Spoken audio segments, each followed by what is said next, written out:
Manipuri Wari Pambi Chanena Tabiriba Punnamaku Amuhana Taram Noksari Ngasisu Mayamgi Ngaihak Pothana Nabagadamak Anuba Horror Story Amakak Puduna Laksari Wari Asigi Mamingna Thawai Ani Wari Asida Paliba Ming Amadi Mafam Singase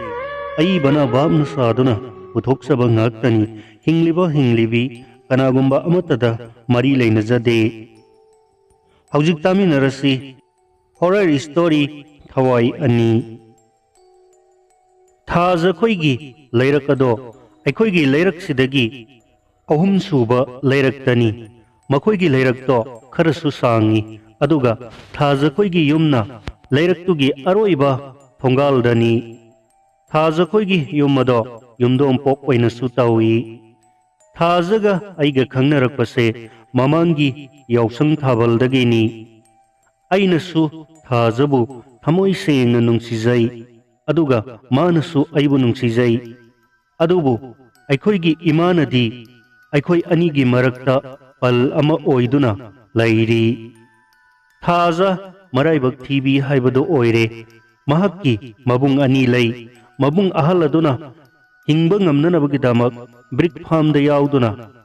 Imung Punari Aduga Mabung Atomba Aduna National Highway Gi Malpuba Gari Amagi Driver Ni Impal Gi Khoyathong Dagi Gari Mahazol Amagi Driver Oina Laibani Thazagi Mabung Atomba Adugi Nupi Manama Atombi Ado Mabuk Yamna Fate Asaurum Suyamna Kai Thazaga Aikoi Aniga Lainariba Mariase Aikoigi Imana Sungya Yade Aikoigi Imung Baba Laingai Matamda Babana Sarkar Gi Thabak Ama Taubuna Imungi Lau Sing Amadi Inkolna Singba Marang Kaina Thambirami Babadi Laikidaba Sahi Mari Haizilakle Babagi Pensilatuna Imung Manung Punari Imana Inkolda Insang Napi Kaya Thaduna Laikai Yonduna Madudagi Panglakpa Paisaduna Isan Nupigi Laik Lashu Tambagi Khorsa Oinari Ai Amadi Isal Nupina Imagi Mateng Pangli Imana Asauram Khara Pambana Thazabu Pamde Mamu Oiningde Thazaga Aikoiniga Marakta Lainariba Mariado Lapthok Nananaba Amadi Thaza Khoigi Imunga Sanga Oiningde Haiduna Kayarak Hanna Aingonda Takshalaklami Imana Thazabu Hantana Yengbiba Amadi Makoigi Imungadugi Laita Laira Aduda Hantana Ngangbagi Pibam Aduda Thazabu Aina Hen Nungsirakhi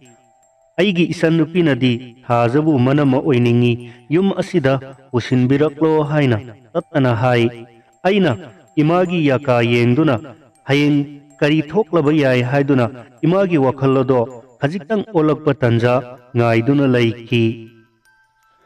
Thaza Khoigi Lairagado Kharasu Sangi Makoigi Yum Hek Nakalda Torel Amasulai Torel Adugi Mayada Crematorium Ama Laikaigi Miamgi Poloifam Oi Thaza Khoigi Lairagase Miamna Mamangi Matamdagi Tamnalai Thoi Bud Pre Thoi Athengba Nongthik Nongmamba Ahingda Mi Kappa Laubagi Konjel Tatana Tai Haiduna Makoigi Lairagase Mi Kananasu Numidangi Matamda Changna De Aisu Thazaga Hek Khangnarakpadagi Ngasi Faubada Imanasu Makoigi Lairakado Bud Pre Thoi Haiduna Thaina Mamangaida Ahalaman Sing Lairingaigi Matamda Thokeba Thaudok Wari Kaya Aingonda Liduna Tattana Hai Imana Haiba Wari Ado Henjuna Hagi Thaudogado Tagadra Khanduna Aina Sunumidangi Matamda Thaza Khoigi Lairakadуда Nong Mata Changludri Thaza Khoigi Thongal Hek Maya Duda Ine Chaubi Haina Aina Su Kaujaba Mayamna Su Ine Chaubi Hairaga Hekta Makhangnaba Ine Amagi Hotel Amalai Hotel Aduda Thaza Aikoinigi Hek Unaduna Wari Safam Oi Imana Thazaga Aiga Lapthok Nanaba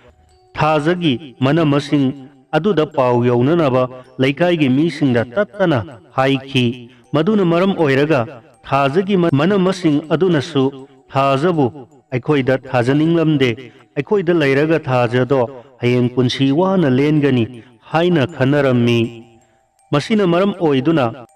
ꯏꯃꯨꯡ ꯑꯅꯤꯒꯤ ꯃꯔꯤꯗꯤ ꯊꯣꯏꯅ ꯐꯠꯂꯝꯗꯦ꯫ ꯊꯥꯖꯈꯣꯏꯒꯤ ꯂꯩꯔꯛꯇ ꯑꯩꯒꯤ ꯂꯨꯅ ꯇꯤꯟꯅꯕ ꯏꯃꯥꯟꯅꯕ ꯑꯃ ꯂꯩ꯫ ꯏꯃꯥꯟꯅꯕ ꯑꯗꯨꯅ ꯊꯥꯖꯒꯤ ꯃꯕꯨꯡ ꯑꯇꯣꯝꯕꯒꯤ ꯅꯨꯄꯤ ꯃꯅꯝꯃ ꯑꯇꯣꯝꯕꯤ ꯑꯗꯨꯅ ꯊꯥꯖꯕꯨ ꯇꯥꯊꯤ ꯇꯥꯑꯣꯏꯅ ꯇꯧꯕꯤꯕ ꯑꯃꯗꯤ ꯆꯩ ꯊꯥꯡꯕꯒꯤ ꯋꯥ ꯀꯌꯥ ꯑꯩꯉꯣꯟꯗ ꯇꯠꯇꯅ ꯇꯝꯂꯝꯃꯤ꯫ ꯑꯗꯨꯒꯨꯝꯕ ꯄꯥꯎꯁꯤꯡ ꯑꯗꯣ ꯇꯥꯔꯒ ꯑꯩꯅ ꯍꯦꯟꯅ ꯊꯥꯖꯕꯨ ꯅꯨꯡꯁꯤꯔꯝꯃꯤ꯫ ꯌꯨꯝ ꯑꯁꯤꯗ ꯃꯧ ꯑꯣꯏꯅ ꯄꯨꯁꯤꯜꯂꯒꯦ ꯍꯥꯏꯕ ꯋꯥꯈꯜꯁꯨ ꯈꯜꯂꯝꯃꯤ꯫ ꯑꯗꯨꯕꯨ ꯏꯃꯥꯒꯤ ꯋꯥꯈꯜꯅ ꯈꯖꯤꯛꯇꯪ ꯋꯥꯈꯜ ꯇꯥꯔꯛꯄ ꯍꯥꯏꯕꯗꯨ ꯑꯣꯏꯔꯕꯗꯤ ꯏꯃꯨꯡ ꯑꯁꯤꯗ ꯃꯍꯥꯛꯄꯨ ꯃꯧ ꯑꯣꯏꯅ ꯄꯨꯁꯤꯟꯗꯨꯅ ꯅꯨꯡꯉꯥꯏꯅ ꯍꯤꯡꯃꯤꯟꯅꯒꯦ ꯍꯥꯏꯕ ꯋꯥꯈꯜ ꯑꯩꯅ ꯈꯟꯈꯤ꯫ ꯅꯨꯃꯤꯠꯇꯣ ꯅꯤꯉꯣꯜ ꯆꯥꯛꯀꯧꯕ ꯅꯨꯃꯤꯠꯅꯤ꯫ ꯅꯤꯉꯣꯜꯁꯤꯡꯒꯤ ꯈ꯭ꯋꯥꯏꯗꯒꯤ ꯅꯨꯡꯉꯥꯏꯔꯕ ꯅꯨꯃꯤꯠ ꯑꯗꯨꯗ ꯃꯍꯥꯛꯀꯤ ꯃꯅꯝꯃ ꯑꯅꯤꯅ ꯅꯤꯉꯣꯜ ꯆꯥꯛꯀꯧꯕ ꯆꯠꯅꯈ꯭ꯔꯕꯁꯨ ꯃꯈꯣꯏꯒ ꯂꯣꯏꯅꯅ ꯊꯥꯖ ꯑꯗꯨ ꯄꯨꯕꯤꯔꯝꯗꯦ꯫ ꯊꯥꯖꯒꯤ ꯊꯃꯣꯏꯗ ꯌꯥꯝꯅ ꯅꯨꯡꯉꯥꯏꯇꯅ ꯂꯩꯍꯧꯈꯤ꯫ ꯄꯥꯎ ꯑꯗꯣ ꯑꯩꯒꯤ ꯏꯃꯥꯟꯅꯕꯅ ꯑꯩꯉꯣꯟꯗ ꯇꯝꯂꯕꯗꯒꯤ ꯊꯥꯖꯗꯣ ꯍꯣꯇꯦꯜ ꯑꯃꯗ ꯑꯃꯨꯛꯇꯪ ꯊꯣꯔꯛꯑꯣ ꯍꯥꯏꯗꯨꯅ ꯑꯩꯅ ꯄꯥꯎ ꯄꯤꯈꯤ꯫ ꯏꯃꯥꯟꯅꯕꯗꯨꯅ ꯄꯥꯎ ꯄꯤꯔꯨꯗꯨꯅ ꯊꯥꯖꯒ ꯑꯩꯒ ꯃꯈꯣꯏꯒꯤ ꯊꯣꯡꯒꯥꯜ ꯃꯌꯥꯒꯤ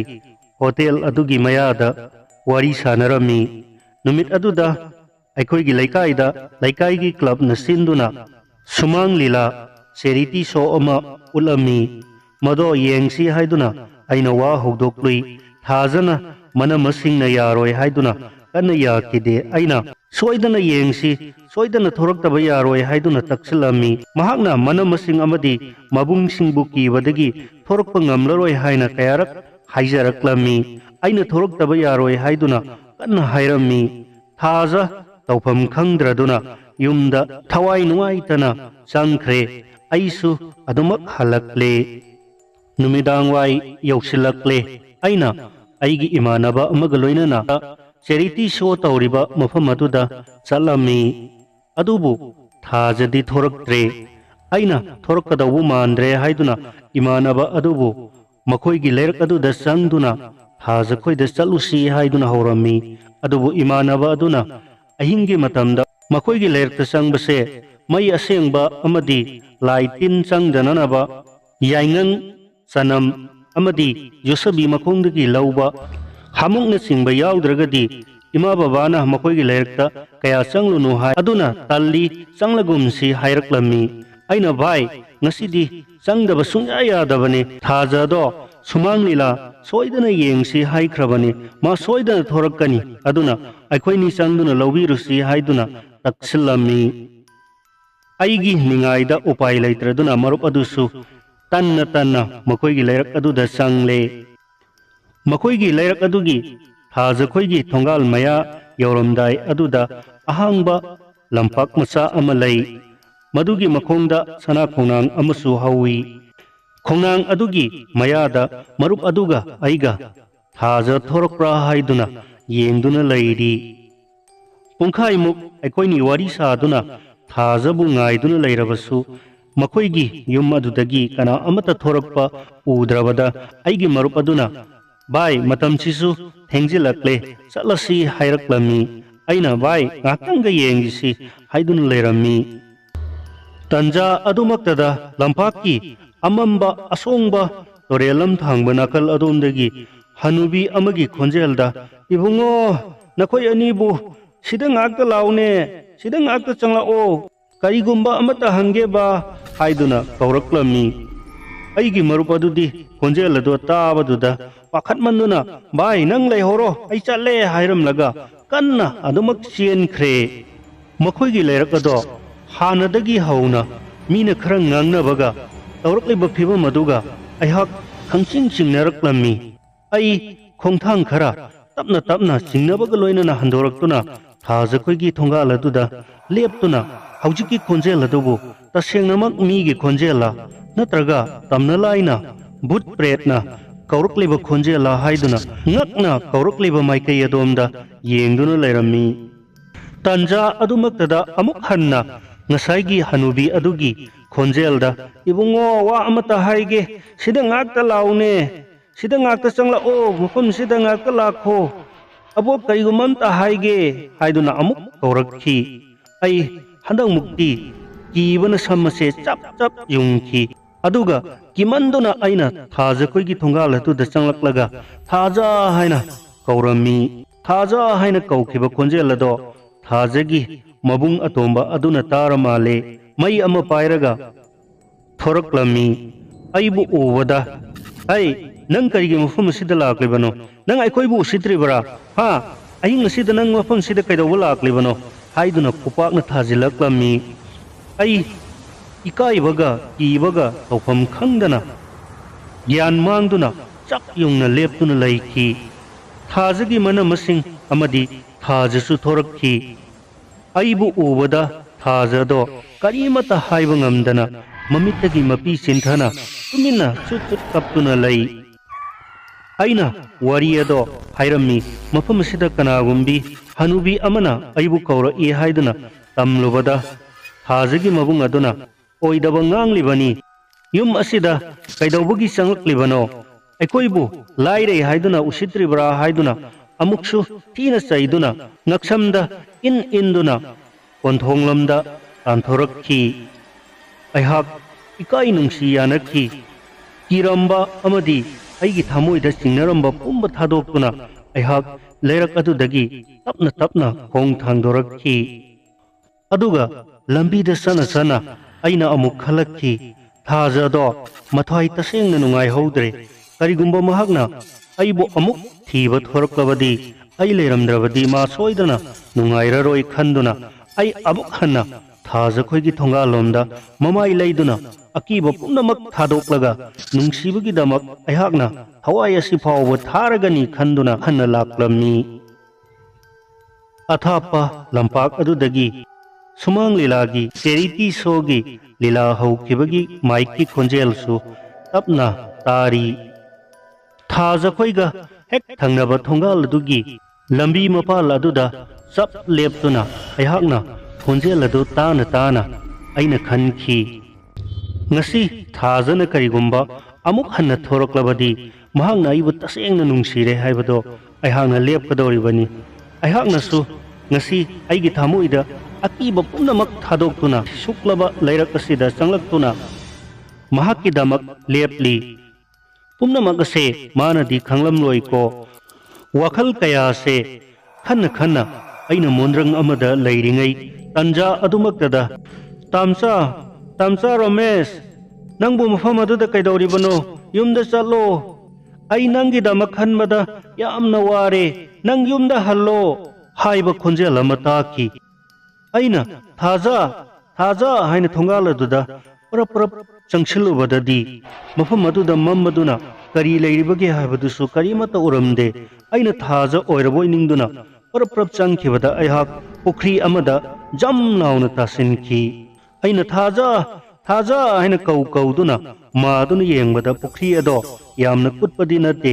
अइगी थबाक स्वाइदमक यौना कुटपा पुखरीनी अइना थंबाल अमदी थमना कया पुन्ना माबदा थेंगनखी अयहाक ज्ञान मांगबदी नते अयहाक ज्ञान ताई अदुबो खोंजेल अदो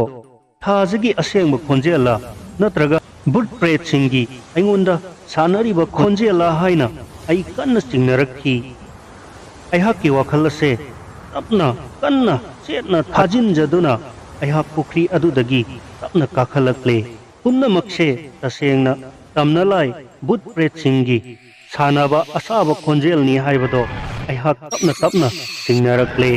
अयहाकना यामना थुना पंथदना लैरक अदुदगी चेन चेन लाक्लमनी लैरक अदो लोइरमदाइगी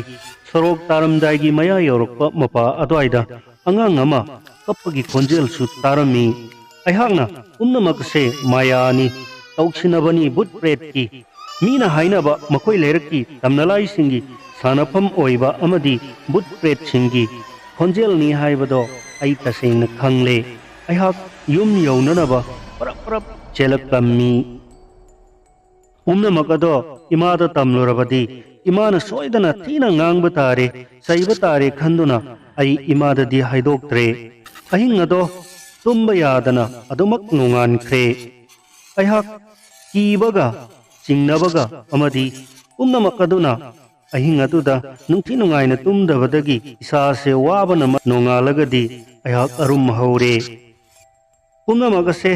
ꯑꯩꯒꯤ ꯏꯆꯟꯅꯨꯄꯤ ꯑꯗꯨꯗꯗꯤ ꯑꯩꯍꯥꯛꯅ ꯋꯥꯔꯤ ꯑꯗꯣ ꯇꯝꯂꯝꯃꯤ꯫ ꯋꯥꯐꯝ ꯑꯁꯦ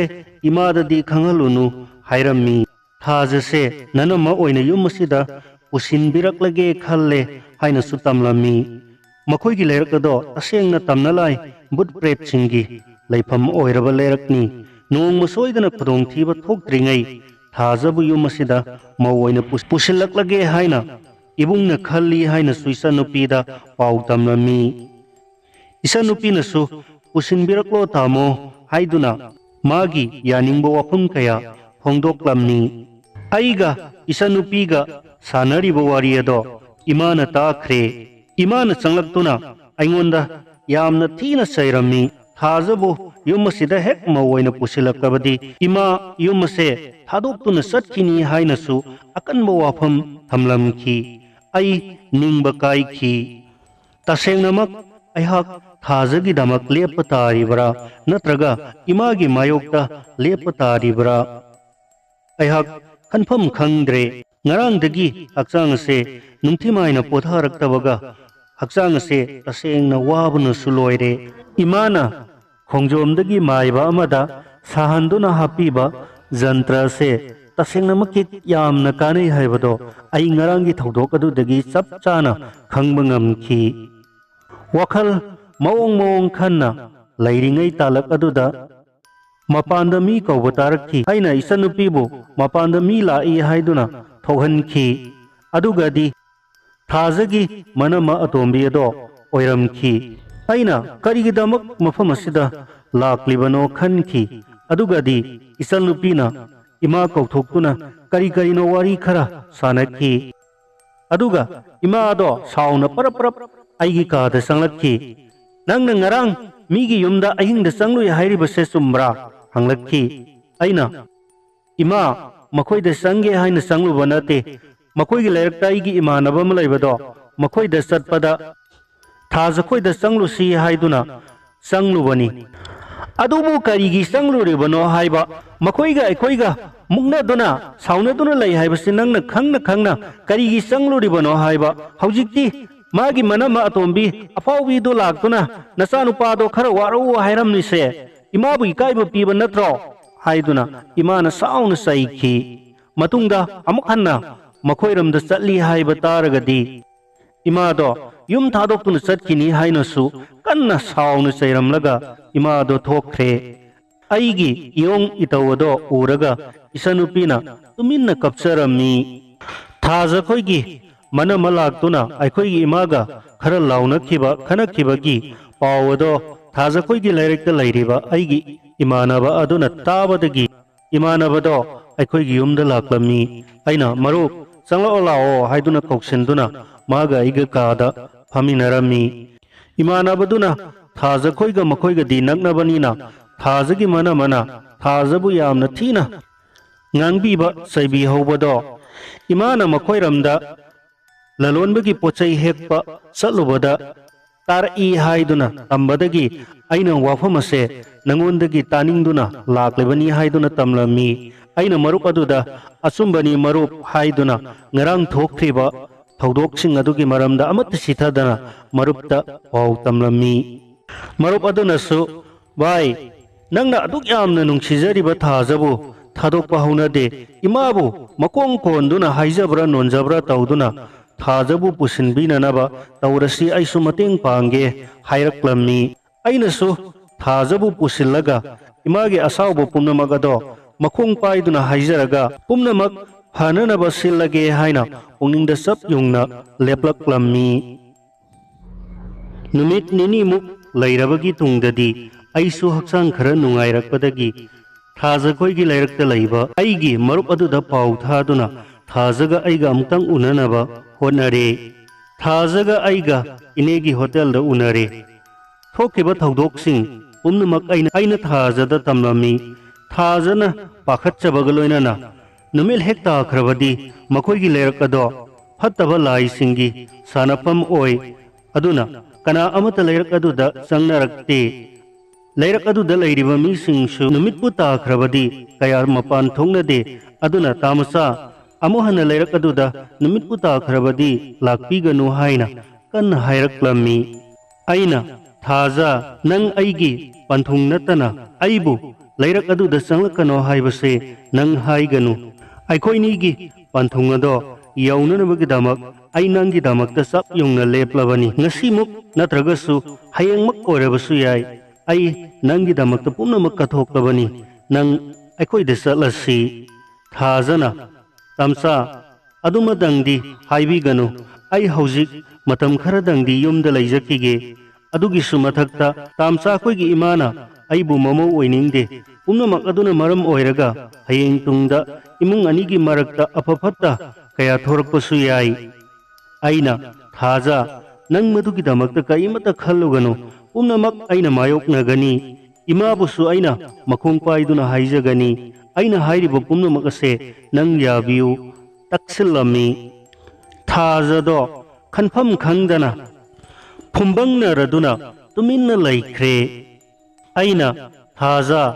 ꯑꯩꯅ ꯑꯔꯣꯏꯕ ꯑꯣꯏꯅ ꯅꯪꯉꯣꯟꯗ ꯍꯥꯏꯔꯤꯕꯁꯤꯅꯤ ꯍꯌꯦꯡ ꯑꯁꯦ ꯅꯨꯃꯤꯠꯁꯨ ꯐꯩ ꯅꯪ ꯍꯌꯦꯡ ꯑꯁꯦ ꯁꯣꯏꯗꯅ ꯅꯨꯡꯊꯤꯜꯗ ꯊꯣꯔꯛꯀꯗꯕꯅꯤ ꯑꯩꯒꯤ ꯏꯃꯥꯗ ꯑꯃꯗꯤ ꯑꯩꯒꯤ ꯃꯔꯨꯞ ꯃꯄꯥꯡ ꯀꯌꯥꯗ ꯅꯪꯕꯨ ꯆꯦꯜꯂꯒꯅꯤ ꯍꯥꯏꯕꯁꯦ ꯑꯩ ꯁꯣꯏꯗꯅ ꯈꯪꯍꯜꯂꯒꯅꯤ ꯑꯗꯨꯒ ꯏꯃꯥꯅꯁꯨ ꯅꯪꯕꯨ ꯌꯥꯗ꯭ꯔꯤꯕꯗꯣ ꯌꯥꯅꯅꯕ ꯑꯩꯅ ꯀꯟꯅ ꯍꯥꯏꯖꯒꯅꯤ ꯄꯨꯝꯅꯃꯛ ꯑꯁꯦ ꯑꯩꯅ ꯃꯥꯌꯣꯛꯅꯒꯅꯤ ꯅꯪ ꯀꯔꯤꯃꯠꯇ ꯋꯥꯔꯨꯒꯅꯨ ꯀꯔꯤꯒꯨꯝꯕ ꯍꯌꯦꯡ ꯅꯪꯅ ꯊꯣꯔꯛꯇ꯭ꯔꯕꯗꯤ ꯑꯩ ꯄꯨꯟꯁꯤ ꯆꯨꯞꯄ ꯅꯪꯕꯨ ꯋꯥꯔꯧꯒꯅꯤ ꯑꯗꯨꯇ ꯅꯠꯇꯅ ꯑꯩꯅ ꯅꯪꯅ ꯆꯪꯍꯟꯅꯤꯡꯗ꯭ꯔꯤꯕ ꯅꯈꯣꯏꯒꯤ ꯂꯩꯔꯛ ꯑꯁꯤꯗ ꯑꯊꯦꯡꯕꯗ ꯅꯪꯒꯤꯗꯃꯛ ꯂꯩꯔꯛ ꯑꯁꯤꯗ ꯆꯪꯂꯛꯇꯨꯅ ꯅꯪꯒꯤ ꯊꯣꯡꯒꯥꯜꯗ ꯇꯣꯏꯅ ꯐꯝꯂꯅꯤ ꯃꯗꯨꯗ ꯑꯩꯅ ꯀꯔꯤꯒꯨꯝꯕ ꯈꯨꯗꯣꯡꯊꯤꯕ ꯅꯪꯈ꯭ꯔꯕꯗꯤ ꯃꯗꯨꯒꯤ ꯄꯥꯞ ꯈꯨꯗꯤꯡꯃꯛ ꯅꯪꯅ ꯄꯨꯒꯗꯕꯅꯤ ꯋꯥꯐꯝ ꯈꯔꯁꯦ ꯍꯥꯏꯔꯝꯂꯒ ꯑꯩꯍꯥꯛ ꯂꯥꯛꯂꯦ ꯑꯩꯅ ꯏꯃꯥꯗ ꯊꯥꯖꯕꯨ ꯌꯨꯝ ꯑꯁꯤꯗ ꯁꯣꯏꯗꯅ ꯃꯧ ꯑꯣꯏꯅ ꯄꯨꯁꯤꯜꯂꯛꯂꯒꯅꯤ ꯍꯥꯏꯕꯁꯦ ꯏꯃꯥꯗ ꯈꯪꯍꯜꯂꯁꯤꯔꯥ ꯍꯥꯏꯅ ꯈꯟꯈꯤ ꯑꯗꯨꯕꯨ ꯊꯧꯗꯣꯛ ꯑꯁꯦ ꯊꯣꯛꯂꯕ ꯃꯇꯨꯡꯗ ꯏꯃꯥꯒꯤ ꯄꯨꯛꯅꯤꯡ ꯍꯣꯡꯂꯛꯄꯁꯨ ꯌꯥꯏ ꯑꯩꯅ ꯍꯥꯏꯖꯔꯕꯗꯤ ꯑꯐꯕ ꯃꯥꯏꯀꯩꯔꯣꯝꯗ ꯂꯥꯛꯄꯁꯨ ꯌꯥꯏ ꯑꯗꯨꯅ ꯊꯧꯗꯣꯛ ꯑꯁꯦ ꯊꯣꯛꯇ꯭ꯔꯤꯕ ꯐꯥꯎꯕꯗꯤ ꯑꯩ ꯏꯃꯥꯗ ꯍꯥꯏꯗꯣꯛꯂꯔꯣꯏ ꯈꯟꯗꯨꯅ ꯑꯩ ꯏꯃꯥꯗ ꯍꯥꯏꯗ꯭ꯔꯦ ꯃꯊꯪꯒꯤ ꯅꯨꯃꯤꯠꯇ ꯑꯩ ꯊꯥꯖꯕꯨ ꯂꯧꯕ ꯆꯠꯂꯦ ꯍꯥꯏꯅꯈꯤꯕ ꯅꯨꯡꯊꯤꯜ ꯑꯗꯨꯗ ꯊꯥꯖ ꯃꯍꯥꯛꯀꯤ ꯃꯃꯥꯟꯅꯕꯤ ꯑꯃꯒ ꯄꯨꯟꯅ ꯊꯣꯛꯃꯤꯟꯅꯔꯛꯈꯤ ꯑꯩꯁꯨ ꯑꯩꯒꯤ ꯏꯃꯥꯟꯅꯕ ꯑꯗꯨꯒ ꯂꯣꯏꯅꯅ ꯑꯩꯈꯣꯏ ꯃꯔꯤ ꯑꯣꯛꯇꯣꯔ ꯑꯃꯗ ꯈꯨꯅꯧꯗ ꯂꯩꯕ ꯑꯩꯒꯤ ꯏꯃꯥꯟꯅꯕ ꯑꯃꯒꯤ ꯌꯨꯝꯗ ꯄꯨꯟꯅ ꯆꯠꯂꯦ ꯃꯐꯝ ꯑꯗꯨ ꯌꯧꯔꯕ ꯃꯇꯨꯡꯗ ꯑꯩꯒ ꯊꯥꯖꯒ ꯑꯩꯒꯤ ꯃꯔꯨꯞ ꯑꯗꯨ ꯈꯣꯏꯗ ꯂꯩꯍꯧꯔꯦ ꯑꯗꯨꯒ ꯃꯔꯨꯞ ꯑꯗꯨꯒ ꯊꯥꯖꯒꯤ ꯃꯃꯥꯟꯅꯕꯤ ꯑꯗꯨꯒꯗꯤ ꯑꯣꯛꯇꯣꯔ ꯑꯗꯨꯗ ꯑꯃꯨꯛ ꯍꯟꯅ ꯍꯟꯈ꯭ꯔꯦ ꯋꯥꯐꯝ ꯑꯁꯦ ꯑꯇꯣꯞꯄ ꯃꯤꯑꯣꯏ ꯀꯅꯥꯗꯁꯨ ꯍꯥꯏꯗꯣꯛꯇꯅꯅꯕ ꯑꯩꯅ ꯋꯥ ꯃꯦꯟꯈꯤ ꯑꯗꯨꯒ ꯄꯥꯎ ꯑꯁꯦ ꯏꯃꯥꯗ ꯍꯣꯔꯦꯟ ꯊꯦꯡꯂꯛꯂꯕ ꯃꯇꯝꯗ ꯍꯥꯏꯅꯅꯕ ꯑꯩꯅ ꯃꯔꯨꯞ ꯑꯗꯨꯗꯁꯨ ꯁꯤꯟꯅꯈꯤ ꯑꯩꯒ ꯊꯥꯖꯒ ꯆꯦꯟꯕꯒꯤ ꯄꯥꯎ ꯑꯁꯦ ꯏꯃꯥꯟꯅꯕ ꯑꯗꯨꯅ ꯅꯨꯃꯤꯗꯥꯡꯒꯤ ꯃꯇꯝꯗ ꯏꯃꯥꯗ ꯄꯥꯎ ꯇꯝꯂꯨꯔꯕ ꯃꯇꯨꯡꯗꯗꯤ ꯏꯃꯥꯗꯣ ꯃꯩ ꯍꯧꯅ ꯁꯥꯎꯈ꯭ꯔꯕ ꯖꯥꯠꯅꯤ ꯑꯗꯨꯒ ꯑꯌꯨꯛꯇ ꯅꯨꯄꯤ ꯆꯦꯟꯕꯒꯤ ꯍꯥꯏꯗꯣꯛꯄ ꯆꯠꯅꯅꯕ ꯀꯅꯥꯒꯨꯝꯕ ꯑꯍꯜ ꯑꯃꯠꯇꯁꯨ ꯏꯃꯥꯅ ꯍꯥꯏꯔꯕ ꯖꯥꯠꯅꯤ ꯅꯣꯡꯉꯥꯜꯂꯦ ꯊꯥꯖ ꯆꯦꯟꯈ꯭ꯔꯦ ꯍꯥꯏꯕꯁꯦ ꯃꯊꯪ ꯃꯊꯪ ꯍꯥꯏꯅꯔꯛꯄꯗꯒꯤ ꯊꯥꯖꯈꯣꯏꯒꯤ ꯏꯃꯨꯡ ꯑꯗꯨꯗꯁꯨ ꯏꯔꯥꯡ ꯂꯥꯡꯂꯤ ꯍꯥꯏꯗꯣꯛꯄ ꯃꯤ ꯂꯥꯛꯄꯗ ꯐꯝꯅꯅꯕ ꯐꯤꯗꯥꯅꯆꯤꯡꯕ ꯊꯥꯗꯨꯅ ꯊꯝꯂꯤ ꯊꯥꯖꯒꯤ ꯃꯕꯨꯡ ꯑꯇꯣꯝꯕ ꯑꯗꯨꯗꯤ ꯒꯥꯔꯤ ꯆꯠꯈꯤꯕꯅ ꯌꯨꯝꯗ ꯂꯩꯔꯝꯗꯦ ꯁꯣꯝꯗꯅ ꯏꯃꯥꯅ ꯍꯥꯏꯗꯣꯛꯄ ꯆꯠꯅꯅꯕ ꯑꯍꯜꯁꯤꯡ ꯍꯥꯏꯕꯒꯤ ꯃꯍꯨꯠꯇ ꯑꯩꯒꯤ ꯃꯥꯃ ꯑꯃꯗꯤ ꯌꯨꯝꯂꯣꯟ ꯀꯩꯔꯣꯟꯅꯕ ꯈꯔ ꯍꯥꯏꯗꯨꯅ ꯌꯨꯝ ꯑꯗꯨꯗ ꯆꯥ ꯂꯣꯟꯗꯨꯅ ꯄꯤꯊꯛꯇꯨꯅ ꯊꯝꯂꯦ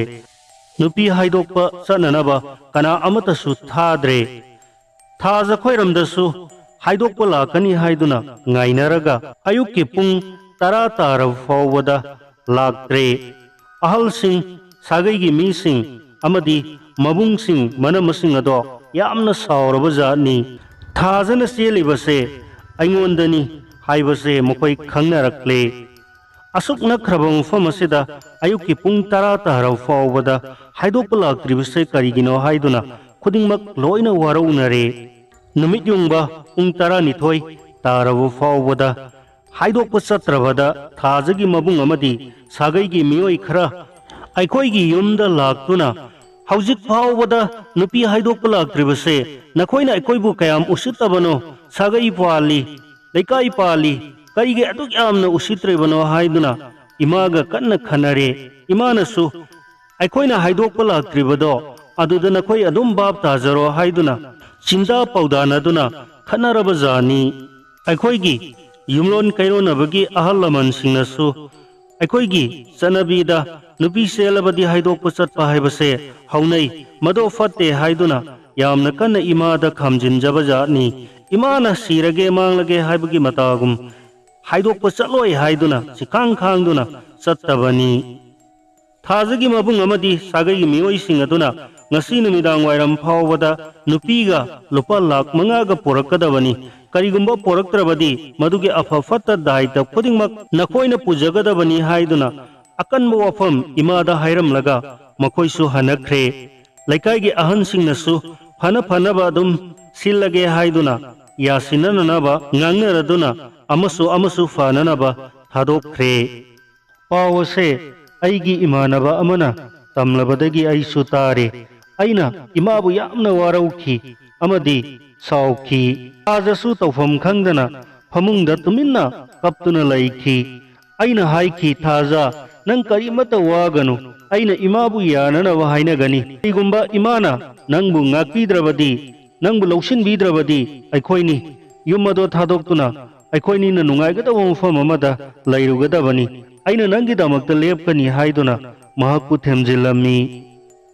numidang waigi matam yauраklabada nabigi matungina thajasu mayumda thinanabugi damak aiga loinana imanabusing aduga akhoigi yumda lakminare aina imana tawbiribusibu karino migi masanupi amabu sielorobadi akhoigi sanabida paw hanba haibusidi tangai fadana tawfam thokpane imana tawribadubu imabu chak chadrabro haiduna kanna sauki imanasu nang aina haiba indaba masani nang aigi sanate aingonda wangang kanu haiduna yamna kanna chairakhi ai nung ani ge marakta ha oiduna haifam tawfam khangdana itomta ungduna laiki imana babana thambiramba lawsingi maraktagi law sangam amagi pata puduna aikhoigi laikai adugi mahazon amada thamduna lupa lakh ani lawrurabajani मदो पुदुना नुमिदांग वाइगी मतमदा थाजदो सागैगी अहनसिंग Kharga इमुंग मनुंगी मियोई खरगना थाजबो थिननब थौरांग तौरमी थिलमदाइगी मतमदा आइना थाजदा थाजा आई नंगी दमक लेपली पुनमक आइना मायोक नगनी मखोइना याद्रबसु आइना नंगी दमक लेपली कईगुंबा मखोइना अखोइनीबु इंथोक्लबदी अखोइ मफम अमद सद्दुना हिंगमिनरुसी हाइनसु महाकी पुंगनिंग फाजिनजरमी थाजदी हौजिकसु यामना निंगमदबग लोइनना ममित्तगी मपी सिंथब लेप्त्री थाजदो थिनबिरुरे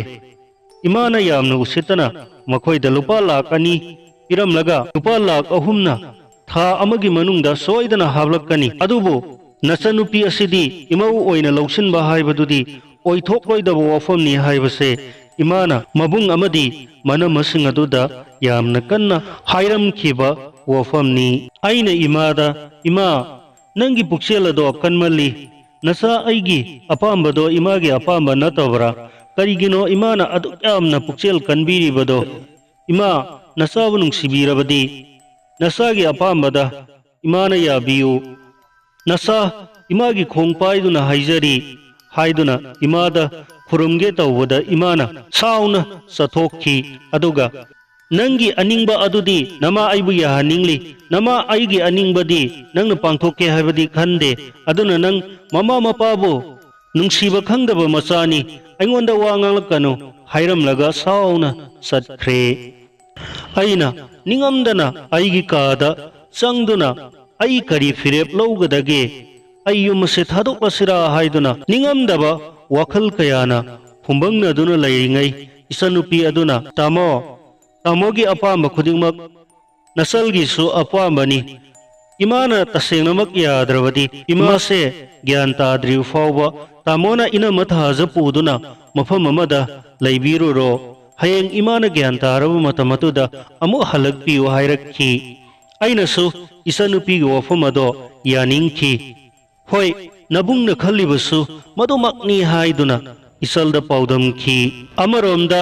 अहिंग अदुदा थाजगी मनमसिंग अमदी मबुंग अहल अदुना लुपा लाख अनि अदो फमुंगदा तुमदुना लैरिबी थाजगी मनाक्ता चंगलक्तुना लुपा लाख अनि अदो थाजदा लंगसिल्लगा हायरक्खी से नंगी इज्जत की ममलनी मसे लुपा लाख अनीनी लुपा लाख अहुमसु हाबलकनी हायरंबनी अदुबु नंगना इमुंग अदुदा मौ ओइना लैरुबा हायबसिदी ओइथोक्तबा वाफमनी नंगी इज्जत की ममलनी पिरमलिबसे नंग हौजिक्ति नुंगाइरनी नबुंगसिंग ननमसिंग अमदी सागैगी माइ सुंगाक्ते अखोइना मसी थोकनी हायदुना कयारक हन्ना नंगोंदा हायख्रबनी नंगना ननादा कौबदा हाबते मदुगी फोल हौजिक्ति करी ओइरे सेलसिंग से पाइदुना नुंगाइना लैरोसे हायरमलगा मनमसिंग अमदी मबुंगसिंग अदुना साउना सैरमखी थाजा कप्पनतना उपाय लैखिदे सुमना कप्पदा पेलक्त्रदुना ममा मपा कौदुना थाजा ओ खोंगना कपले मबुंगसिंग अमदी मनमसिंग अदुना कनामतना माबु थेंबिरद्रे मनिंग तमना कपचरी थाजा ngasiगी थेंगलबा अहिंग असिदा नोंगाले रोमेश तो नुपी सेलुरबा हाइब कौबनीना मयाम मांगदा खरा इकाइबदगी योट अमा पाइदुना मखोइगी अनकपदा लैबा लौदा लौरांग सुबा थोक्ख्रे रोमेशना लौदा लौरांग ngahak यालगा महकना ngahak पोथाबो ओइना थाजदबु करी खलमगदगे खलुबदा महक यामनु नुंगाइरमदे थाजदु पुदुना मफम अमदा चटख्रगे हाइबसु महक खलकलमी तसेंगनमक वाखलसे खन्ना खन्ना रोमेशना फमलिंगै अथापदा महक की मरुपदो कन्न सेलकप उरमी रोमेशना ऐ कैदौरबजानो आइगी मरुपसिना तफिंग तफिंग आदा सेलकलिबसिबो हाइना येंगलमी मरुपदुना यामना पाखना सेलकलगा भाई रोमेश हाइना कौरक्खी आइना कैदौरगे तफिंग तफिंग सेल इदुबो कई पाव लेरगे कैदौरगे हाइबा आइना पाखतना मंगोंदा हंगलुई माना मरुप थाजदो ngarang ahing makhoi thongal maya da hoba sana kongnang adu da thori anduna leiramle hairaga marupado mai khumjinduna tuminna phamtha khre ai khutta paira mayotla do khangtha thadaraga leimai da tapna phamthaduna kokase paiduna tapna hipthare aihak mangum taibangum wakhal amada tarang chatuna leire marupaduna sangsilaktuna Bai Romesh कैदौरगे नंगबो से करीमत खल्लोनो थोख्रदी थोख्रे करीमत खल्लोनो से हगुलो से आई नंगे मतौ से Young मंगमद्रे bye हगुलो से हाइदुना आइबु तपना सिंखतखी आई मित्तगी P खांब यादना चेंथरखी आइना bye पुम्नमगसे थाजगी moral नते Imangi मरालनी पुम्नमगसिगी होरकफमदी इमानी आई कैदौ हाइबनो मरुप हाइदुना अहाक कप्तुना लैखी आइना मरुप अदुदा मरुप थाजगी मथौ मंगम पांगथोकपदो आइसु यावनिंगी अखोइनी खरा यावमिनरुसी हाइरमी मरुप अदुना बाय थौदोकसे अराइबा नते थौदोकसिगी मरुदी नखोइनी बाय इमागा नंगना मरुनी हाइदुना मखोइना कन्ना वारौनरिबनी सागैना मबुंगसिंग अदुना नखोइबु कन्ना सावरिबनी नंगना संगलुबा हाइबसे अफबो ओइरोय मरुप अदुना ने मरुप होरेल नमिदांगी मतमदा थाजगी मोंगफमदा अखोइनी सत्तुना नंगना अपाम्बा हाइलै दुख थांमै कत्तुना नंगना हाइनिंगबा कयादो ननिंग तमना थाजगी मफमदा हाइजौ अखोइ होरेन चत्सि बाय हौजिक्ति अखोइ चलुबदा फरकतानी मी खुदिंगमक थामोइदा चाक्तुना लैनरिङै मतमदा अखोइना गी हाइजिनबो ओइना थोक्लनी बाय आई तौफम खंगदे आई अंगाउबगुमना तुमिन्ना लैरी आई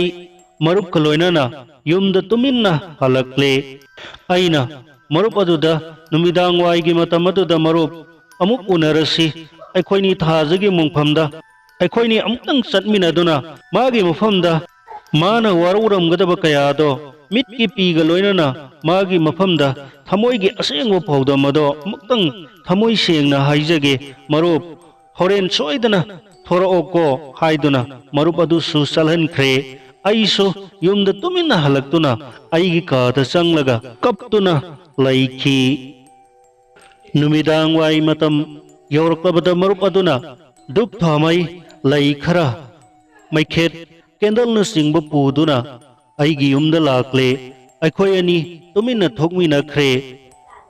ममली ममली बदुदा थाज खोइगी लैरक्ता तुमिना सत्खिदुना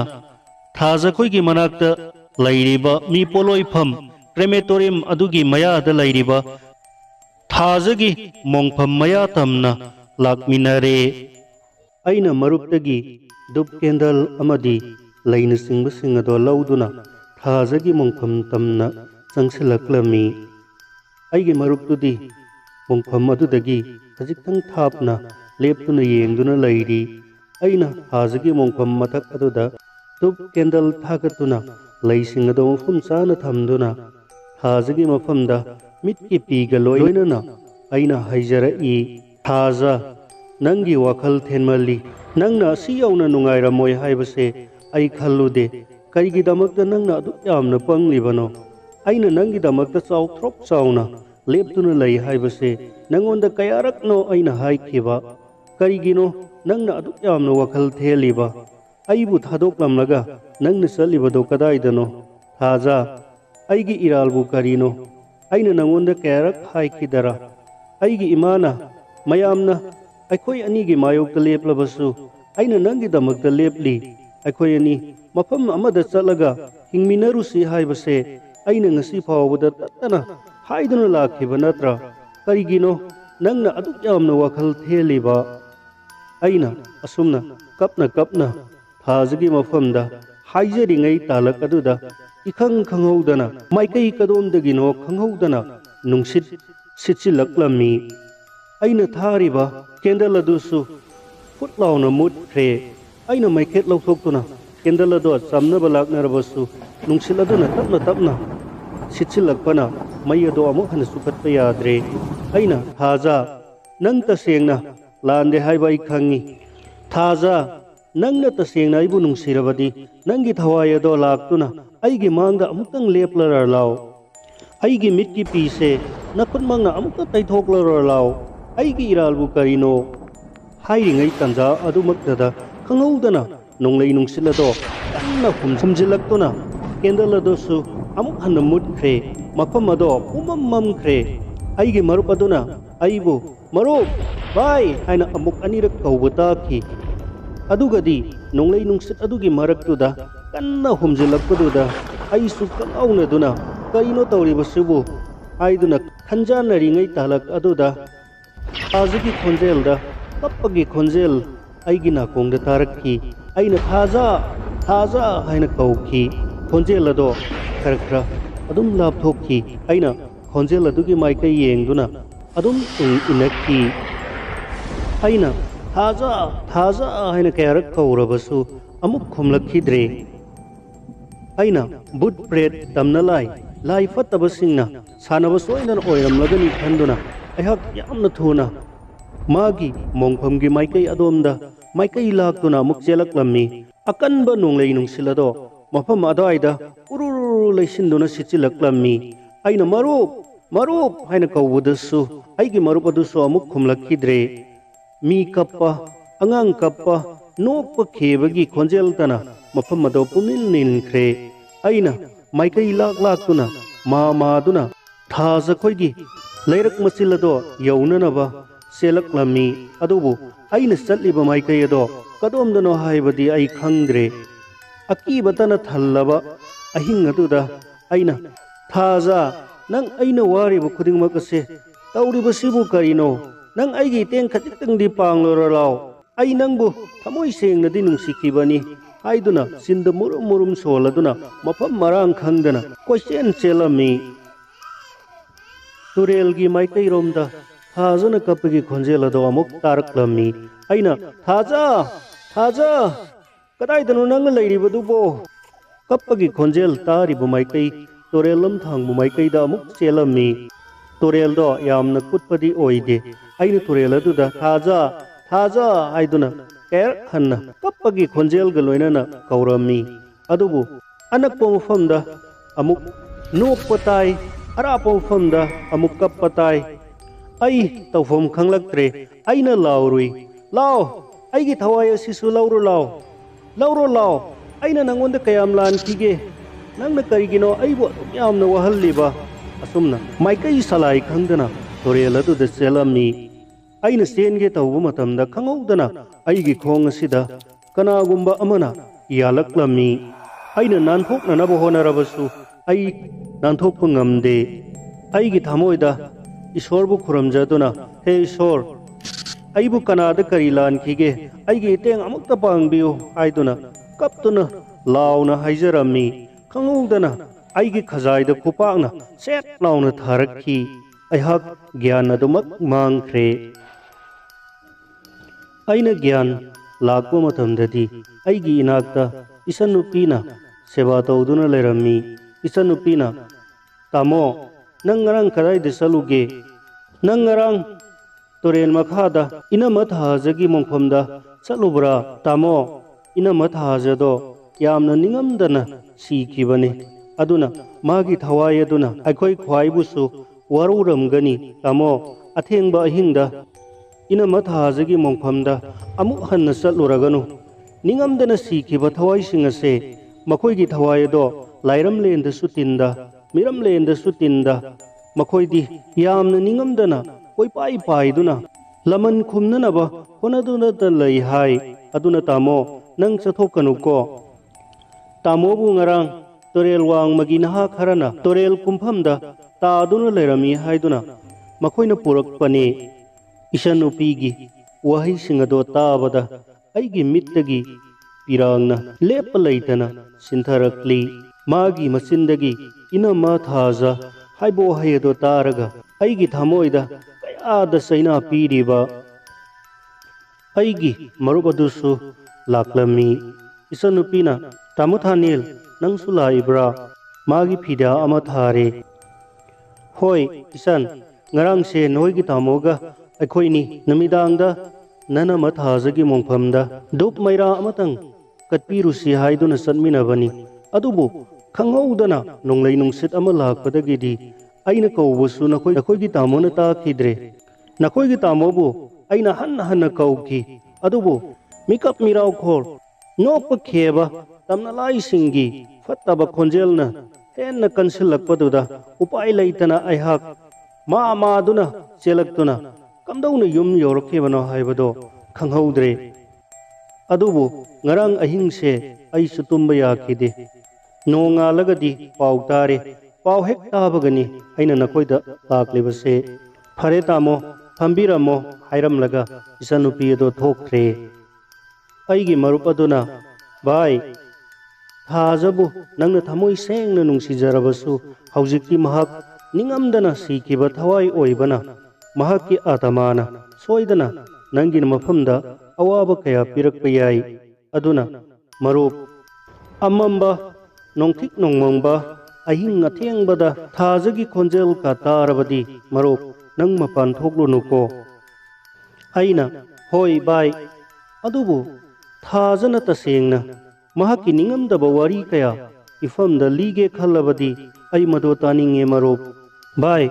मदो खुदोंग थीब सोइदना ओइगनी अइगी वाखलददी मदो पुन्नमगदो ओइबे यारोय मागी थवाय दुसु निंगमदना सीखिबनीना हौजिकती सोयना मिंगोंदा अवाबा पीबा अकी अखंग तुजुंगबा अमदी मीगी थवाई फावबा लौगे हायरकनी बाय मदु थाजरुगनुको नंगना होय मरोक असुमना वखल कया खन्ना खन्ना थाजगी सक्तंबु मिटमांगदा उदुनता लैखी चाइसिंगसु नुंथि नुंगाइना चाबा याद्रे अहिंगी मतम यौरक्ले अहाक वखल खन्ना खन्ना तुम्थब याद्री इमा अमदी इसल नुपीदी तुमख्रे नमिदांगी पुंग तरामाथोई मखाइमुक तारकपा अद्वाइदनी अखोइगी मनिंग थांगबा इंकोलगी वा अमदी येंगदौ परेंग साना हौरिबा अदोमदगी थाजगी खोंजेलदा तमसा तमसा तमसा रोमेश हाइना यामना अवाबगी खोंजेलदा कौबा अइना नासोन पिकना ताकी अइना ना थांगतुना अमुकसु ताकी अदुगा मरुप अदुना हाइरंबा वहाइसिंग अदुबुसु निंगसिंगकी अइ तुमिन्ना अमुकसु ताननबा honorary ngahak leiragasu amuksu tamsa tamsa romesh haina kaurakki ayhak thoksira haina wakhalda chatyungna khalakki ahum marirak kauraklamlaga tumina laikre wakhal khanna khanna ahinga do tumthaba sungya yadana nonganki ai kanadasu haidre mathangi numitasu chap manana ahingi pung 12 makhai तारकपा अद्वाइदा अमुकसु तमसा रोमेश तमसा अई यामना वारे अईबु अमुक्ता कनबियो अई नंगबु नुंसिये हाइदुना अमुकसु कौरक्की अई थोक्सिरा थोक्लगुमसिरा खंदुना खंजानदुना लैरिङैदा तमसा तमसा रोमेश हाइदुना कन्ना कप्पगी खोंजेल अमा तारक्की हंदक्ती अई तुमिन्ना लैबा ngamdre आई तुमिना थोरए थोंगदो तपना पुनादो हांदोक्तुना आई मपानद थोरक्लमी आइना तपना थाजा थाजा आइना कौरमी कनामत लेरमदे आइना मांगोलदगी कुंथरक्तुना मनिंग थांबा सुमांगदोमदा लाक्तुना थाजा थाजा नंग कदाई लैगे कौरमी अदुगा पोयेंग येंगबदसु कनामत उरमदे इखंग खंगौदना अईगी तुंगलमदा नुपी अमा खंगनोक नोक्सिलक्की अइना होट लाउना लैथोक्तुना येंगबदा फिंगौ सेटपी मसमना ममाई खमजिनबी नुपी अमा यामना नकना अईगी नाकता लेप्तुना लैरमकी अई खंगप्रेक खंगना लोंगना हाइथकी फुक हौगतुना थाजा थाजा नंगना अईबु थमोइ सेंग नुंसिरबदी कईगी अईबु किहलिबनो फिंगौ सेटपी सक्तमदो अखोइगी वाखोंग अदोमदा तमना तमना चंगख्रे अइना तानादुना थाजा थाजा ngaiko adudagidi wa singado fara fara fara haiduna akanbu nungsit ama sitpa horaklami angang sing kappa amadi nokpagi khonjel kaya akoiba duda taba horakhi ai yamna thuna para parap sensilagtuna yum manungda changlakuna ponado lonsilaga tuminna aigi kada tuminna phamduna laiki thong thona wado chetna thingjinki असुमना नुमित हुमनी मुक्ति अमुक तुमिन्ना लैख्रे कनागुंबा अमतकी खोंजेल ताखिद्रे नुमित मरिनी मुक लैरबा मतुंगदा नोंगमा अथेंगबा अहिंगदा अमुकसु थाजगी खोंजेलदा तमसा तमसा हाइना यामना नकना अईगी थोंनाउ मनाकता कौबगी खोंजेल तारमी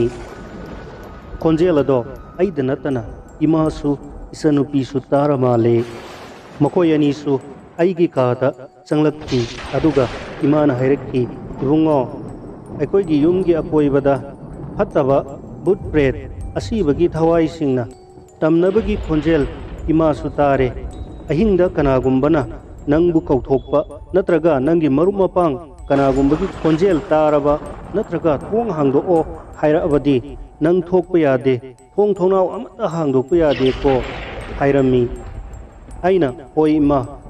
इमागा सनगदो तुमिन्ना अमुक मखोइगी कादा चत्ख्रे अइना खनखी असीबगी थवाइना निंगमदना पेंदना सिखिबदुना असुमना तौरिबनी मखोइगी पेंदबदो कोखन्नबगी दमकता करी तौगदबनो अइना खनखी थाजगी थवाइना निंगमदना लाइरमलेंदा तिनबंगमदना लैरिबदो मतौ करमना लाइरमलेंदा तिनगदगे करम्बा अजा पूजा तौदुना करी उसिन तौदुना मखोइगी थमोइ पेननबा लाइरमलेंदा तिनबंगमननबा करी तौगदगे हाइबदो अइना खन्ना खन्ना अहिंगदो तुमथक्खी मथंगी नुमितनी नुमित अदुसु महौसागा चप मानना नुमिदांगी थेंगलबा पुंग 12 मखाइ 12 तारमदाय अदाइदा अमुकसु तमचा तमचा हाइना यामना वाना थोंग हांदोꯛꯑꯣ ꯇꯝꯆꯥ ꯍꯥꯏꯗꯨꯅ ꯀꯧꯔꯛꯄꯗꯣ ꯇꯥꯕꯗꯨꯗ ꯑꯩ ꯇꯨꯃꯤꯟꯅ ꯏꯃꯥꯒ ꯏꯆꯟꯒ ꯇꯥꯍꯟꯗꯅ ꯊꯣꯡ ꯑꯗꯣ ꯍꯥꯡꯗꯣꯛꯇꯨꯅ ꯊꯣꯔꯛꯂꯝꯃꯤ꯫ ꯑꯩꯅ ꯊꯣꯛꯈꯤꯕꯒꯤ ꯈꯣꯟꯖꯦꯜ ꯑꯗꯣ ꯏꯃꯥꯁꯨ ꯏꯆꯟꯁꯨ ꯇꯨꯃꯤꯟꯅ ꯇꯥꯔꯤꯕ ꯖꯥꯠꯅꯤ꯫ ꯏꯃꯥꯅ ꯑꯩꯅ ꯇꯨꯃꯤꯟꯅ ꯊꯣꯛꯈꯤꯕꯗꯣ ꯏꯃꯥꯁꯨ ꯈꯪꯂꯗꯨꯅ ꯏꯃꯥꯒ ꯏꯆꯟꯒꯗꯣ ꯄꯔꯞ ꯄꯔꯞ ꯊꯣꯔꯛꯂꯦ꯫ ꯑꯩꯅ ꯃꯥꯡꯒꯣꯜꯗ ꯊꯥꯖ ꯊꯥꯖ ꯍꯥꯏꯅ ꯀꯧꯗꯨꯅ ꯂꯩꯔꯤꯉꯩ ꯏꯃꯥꯒ ꯏꯆꯟꯒ ꯊꯣꯛꯂꯛꯇꯨꯅ ꯑꯩꯒꯤ ꯈꯨꯗꯥꯡ ꯄꯥꯏꯗꯨꯅ ꯆꯤꯡꯁꯤꯟꯈ꯭ꯔꯦ ꯑꯗꯨꯒ ꯊꯣꯡ ꯆꯦꯠꯅ ꯂꯣꯟꯁꯤꯟꯈ꯭ꯔꯦ꯫ ꯑꯗꯨꯒ ꯍꯥꯏꯔꯝꯃꯤ, ꯅꯃꯥ ꯑꯩꯅ ꯑꯁꯤꯒꯨꯝꯕ ꯑꯍꯤꯡꯗ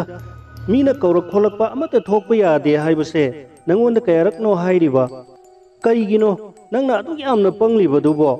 ꯍꯥꯏꯗꯨꯅ ꯏꯃꯥꯒ ꯏꯆꯟꯒꯗꯣ ꯑꯩꯕꯨ ꯐꯃꯨꯡꯗ ꯇꯨꯝꯍꯜꯂꯒ ꯃꯈꯣꯏ ꯑꯅꯤꯅ ꯑꯩꯒꯤ ꯀꯥ ꯑꯗꯨꯗ ꯐꯛ ꯊꯥꯗꯨꯅ ꯇꯨꯝꯈꯤ꯫ ꯑꯗꯨꯕꯨ ꯑꯩꯈꯣꯏ ꯑꯃꯠꯇ ꯇꯨꯝꯕ ꯌꯥꯈꯤꯗꯦ꯫ ꯊꯦꯡꯂꯕ ꯑꯍꯤꯡ ꯑꯗꯨꯗ ꯑꯉꯥꯡꯁꯤꯡꯅ ꯀꯞꯄ ꯂꯥꯎꯕ ꯑꯃꯗꯤ ꯅꯥꯍꯦꯕꯒꯤ ꯈꯣꯟꯖꯦꯜ ꯀꯌꯥ ꯇꯠꯇꯅ ꯇꯥꯈꯤ꯫ ꯈꯣꯟꯖꯦꯜꯁꯤꯡ ꯑꯗꯣ ꯇꯥꯅ ꯇꯥꯅ ꯅꯣꯡꯉꯥꯟꯈꯤ꯫ ꯅꯣꯡꯉꯥꯟꯕꯒ ꯏꯃꯥꯅ ꯈꯣꯡꯖꯣꯝꯗ ꯆꯠꯇꯨꯅ ꯑꯩꯒꯤ ꯖꯟꯇ꯭ꯔ ꯁꯥꯍꯟꯈꯤꯕ ꯑꯍꯩꯕ ꯃꯥꯏꯕ ꯑꯗꯨꯒꯤ ꯌꯨꯝꯗ ꯆꯠꯇꯨꯅ ꯃꯥꯏꯕ ꯑꯗꯨꯗ ꯋꯥꯔꯤ ꯄꯨꯝꯅꯃꯛ ꯂꯤꯗꯨꯅ ꯑꯩꯈꯣꯏꯒꯤ ꯏꯪꯈꯣꯜꯗ ꯂꯩꯔꯤꯕ ꯐꯠꯇꯕ ꯇꯝꯅꯂꯥꯏꯁꯤꯡ ꯑꯁꯤꯕꯒꯤ ꯊꯋꯥꯏꯁꯤꯡ ꯑꯗꯣ ꯇꯥꯟꯊꯣꯛꯅꯅꯕ ꯋꯥ ꯇꯥꯟꯅꯔꯨꯔꯕ ꯖꯥꯠꯅꯤ꯫ ꯑꯗꯨꯕꯨ ꯉꯁꯤꯒꯤ ꯅꯨꯃꯤꯠ ꯑꯁꯤꯗꯤ ꯀꯛꯆꯤꯡꯗ ꯑꯔꯨꯕ ꯂꯥꯏ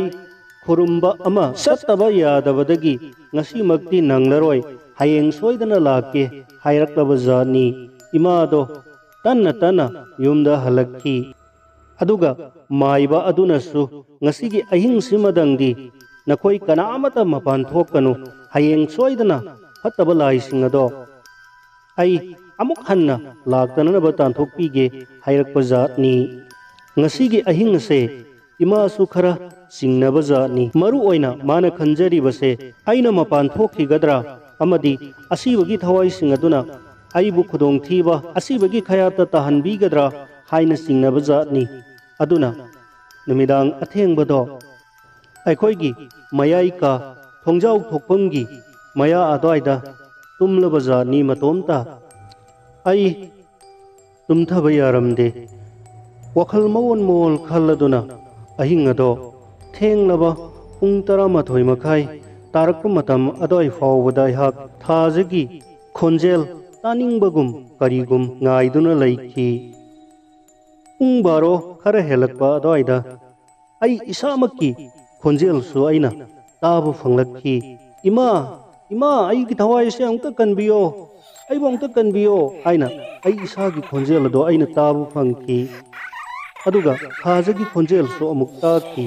ꯑꯩꯅ ꯈꯜꯂꯤ, ꯄꯨꯝꯅꯃꯛ ꯑꯁꯦ ꯇꯝꯅꯂꯥꯏꯁꯤꯡꯒꯤ ꯐꯠꯇ꯭ꯔꯕ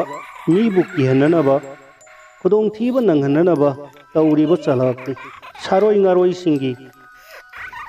ꯑꯁꯦꯝꯕ ꯈꯣꯟꯖꯦꯜ ꯉꯥꯛꯇꯅꯤ꯫ ꯑꯗꯨꯒ ꯏꯃꯥꯒꯤ ꯈꯣꯟꯖꯦꯜꯁꯨ ꯑꯃꯨꯛ ꯇꯥꯔꯛꯈꯤ꯫ ꯊꯣꯡ ꯍꯥꯡꯗꯣꯛꯄꯒꯤ ꯈꯣꯟꯖꯦꯜꯁꯨ ꯇꯥꯏ꯫ ꯄꯨꯝꯅꯃꯛ ꯇꯥꯔꯕꯁꯨ ꯑꯩꯅ ꯇꯨꯃꯤꯟꯅ ꯏꯃꯥꯅ ꯑꯩꯕꯨ ꯊꯣꯛꯄ ꯌꯥꯔꯣꯏ ꯍꯥꯏꯅ ꯀꯟꯅ ꯈꯥꯝꯕꯗꯣ ꯏꯃꯥꯒꯤ ꯃꯥꯌꯣꯛꯇ ꯂꯦꯞꯅꯤꯡꯗꯅ ꯏꯃꯥꯅ ꯍꯥꯏꯕ ꯏꯟꯗꯕ ꯇꯥꯔꯒꯅꯤ ꯈꯟꯗꯨꯅ ꯑꯩꯍꯥꯛ ꯐꯃꯨꯡꯗ ꯑꯗꯨꯃꯛ ꯇꯥꯗꯨꯅ ꯂꯩꯔꯦ꯫ ꯏꯃꯥꯒꯤ ꯈꯣꯟꯖꯦꯜꯅ ꯀꯟꯅ ꯂꯥꯎꯕꯒꯤ ꯈꯣꯟꯖꯦꯜꯁꯨ ꯇꯥꯏ꯫ ꯑꯗꯨꯒ ꯊꯥꯖꯒꯤ ꯀꯟꯅ ꯅꯣꯛꯄꯒꯤ ꯈꯣꯟꯖꯦꯜꯁꯨ ꯇꯥꯏ꯫ ꯑꯉꯥꯡꯁꯤꯡꯅ ꯀꯟꯅ ꯀꯞ ꯂꯥꯎꯕꯒꯤ ꯈꯣꯟꯖꯦꯜꯁꯨ ꯇꯥꯏ꯫ ꯑꯁꯨꯝꯅ ꯇꯥꯅ ꯇꯥꯅ ꯑꯩꯍꯥꯛ ꯅꯣꯡꯉꯥꯜꯂꯝꯗꯥꯏ ꯑꯗꯨꯗ ꯉꯥꯏꯍꯥꯛꯇꯤ ꯇꯨꯝꯊꯔꯨꯔ ꯃꯥꯜꯂꯦ꯫ ꯅꯣꯡ ꯉꯥꯟꯐꯨꯡ ꯇꯧꯔꯛꯂꯦ꯫ ꯎꯆꯦꯛ ꯋꯥꯌꯥꯁꯤꯡꯒꯤ ꯈꯣꯟꯖꯦꯜ ꯇꯥꯔꯛꯂꯦ꯫ ꯑꯩꯅ ꯐꯨꯛ ꯍꯧꯒꯠꯇꯨꯅ ꯃꯄꯥꯟꯗ ꯊꯣꯔꯛꯄꯗ ꯑꯩꯈꯣꯏꯒꯤ ꯊꯣꯡ ꯑꯗꯣ ꯍꯥꯡꯗꯣꯛꯇꯨꯅ ꯂꯩꯔꯝꯃꯤ꯫ ꯑꯩꯅ ꯀꯔꯤꯅꯣ ꯉꯁꯤꯗꯤ ꯏꯃꯥꯔꯥ ꯏꯆꯜꯂ ꯉꯟꯅ ꯍꯧꯒꯠꯂꯝꯃꯤꯗ, ꯅꯨꯡꯇꯤꯒꯤꯗꯤ ꯑꯩꯅ ꯍꯦꯛ ꯍꯦꯛ ꯉꯟꯅ ꯍꯧꯒꯠꯄꯅꯤ ꯈꯟꯗꯨꯅ ꯃꯄꯥꯟ ꯊꯣꯔꯛꯂꯝꯃꯤ꯫ ꯑꯗꯨꯒ ꯃꯅꯤꯡꯂꯣꯝꯗ ꯊꯣꯔꯛꯄꯗ, ꯌꯨꯝꯒꯤ ꯃꯅꯤꯡꯂꯣꯝꯗ ꯊꯣꯔꯛꯄꯗ ꯁꯤꯡꯀꯩꯒꯤ ꯅꯥꯀꯟꯗ ꯃꯣꯔꯣꯛ ꯐꯩꯗꯣꯝ ꯊꯥꯔꯤꯕ ꯑꯗꯨꯒꯤ ꯃꯌꯥꯗ ꯏꯃꯥꯗꯣ ꯏꯍꯤꯡ ꯅꯥꯍꯤꯡ ꯁꯥꯅ ꯏꯅ ꯄꯨꯡꯇꯩ ꯇꯩꯔꯗꯨꯅ